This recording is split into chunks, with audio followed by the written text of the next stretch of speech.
Olá, tudo bem com vocês? Meu nome é Everton Edivaldo e eu sou administrador do blog Esquina da Teologia Pentecostal. Bem, e se eu disser para você que muitos daqueles provérbios que são conhecidos por nós, na verdade podem ter sido máximas antigas egípcias adaptadas por Salomão e incluídas em seu livro, o que você pensaria? Entraria em choque? Bem, existem alguns estudiosos que trabalham a possibilidade de Salomão ter adaptado alguns provérbios e ter incluído na Bíblia. E hoje eu pretendo dar algumas informações referentes a essas questões, tá bom? Talvez você esteja pensando, mas como assim Salomão adaptou provérbios ou máximas antigas, né? Máximas gentias? Bem, isso não deveria assustar a gente, e eu coloquei até um dado aqui, porque, em primeiro lugar, o próprio livro, irmãos, de Provérbios, ele menciona diretamente máximas e provérbios de pessoas que não eram hebreus. Então, essa seria a primeira coisa que eu gostaria de dizer para vocês, que não deveria nos assustar. O próprio livro de Provérbios está recheado de provérbios que não foram escritos por Salomão e nem por outros judeus, mas por pessoas que não eram hebreus. A segunda coisa que eu quero dizer para os irmãos é que toda a verdade, ela é a verdade de Deus, independente se ela esteja na boca de um pagão ou do diabo. A questão que eu gostaria de destacar aqui para vocês é que a inspiração divina, irmãos, ela não exclui as influências, peculiaridades e linguagens humanas. Então é muito comum e é de se esperar que os escritores da Bíblia tivessem um pano de fundo histórico-cultural que não excluísse aquelas influências estrangeiras que porventura tivessem algum grau de contribuição na sua formação cultural, linguística e coisas desse tipo. Bom, bem sabemos que a sabedoria de Salomão, irmãos, ela foi uma sabedoria divina, porém ele não era um sábio. Salomão não era um sábio desligado da sabedoria do seu próprio tempo. Muito pelo contrário, era uma pessoa que estava atualizado e até mesmo à frente das questões e das problemáticas que existiam em seu tempo.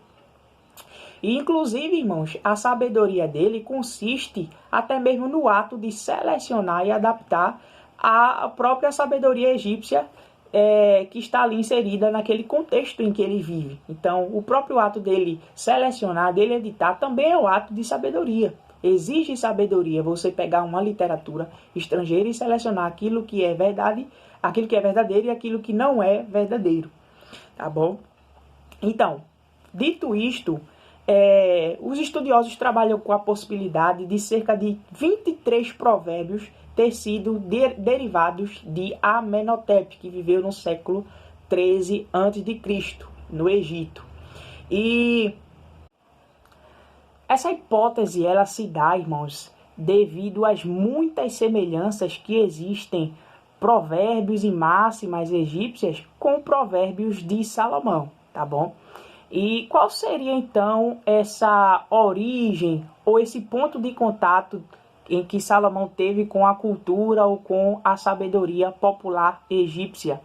Na verdade, quando a gente olha para a própria Bíblia, a gente vê a partir de 1 Samuel, capítulo 3, que o rei Salomão, ele escolheu uma dentre tantas mulheres para formar uma aliança e casar. Ele escolheu uma egípcia.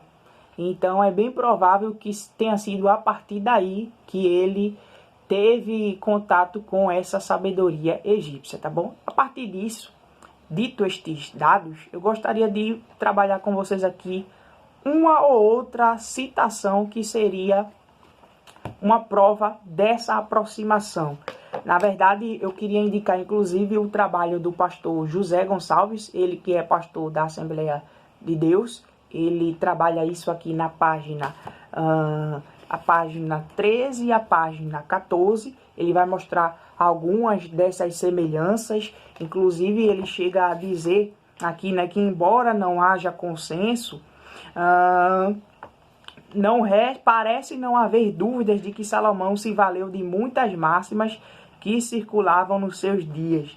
E aí ele cita aqui o caso dos egípcios, né, do Egito, e diz que Salomão fez uma adaptação dessa cultura popular para a sua própria cultura e contexto, ok? Mais uma citação que eu gostaria de ler aqui é a do André Daniel Reich em seu livro Os Outros da Bíblia.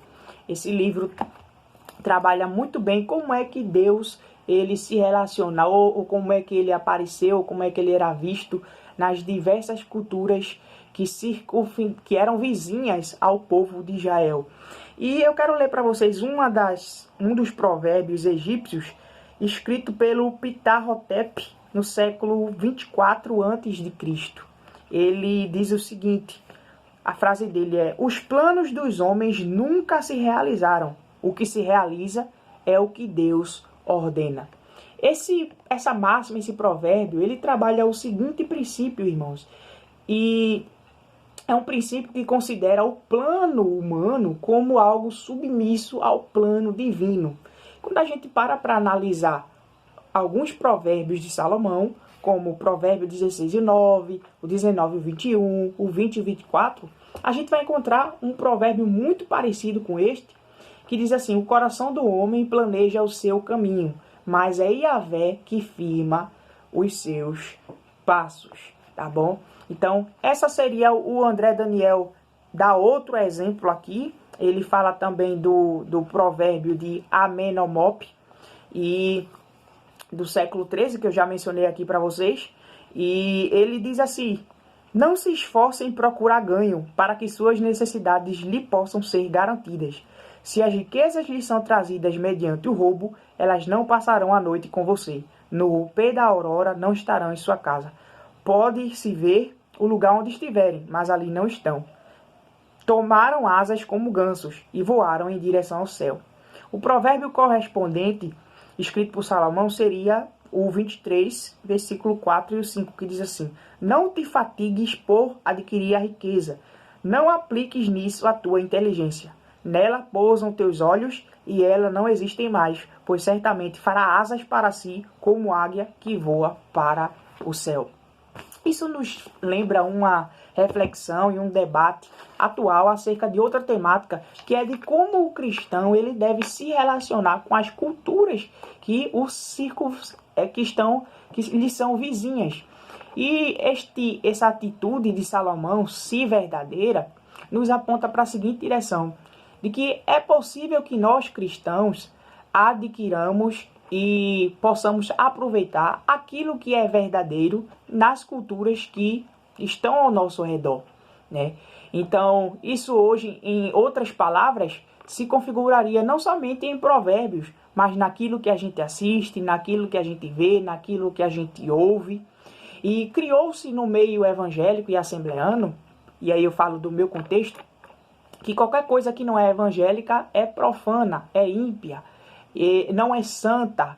É bem verdade que muitas coisas que não são evangélicas não trazem edificação espiritual, mas o nosso mundo não é um mundo feito somente de edificação espiritual. Obviamente essa é a nossa prioridade, mas ela é feita também de edificação natural.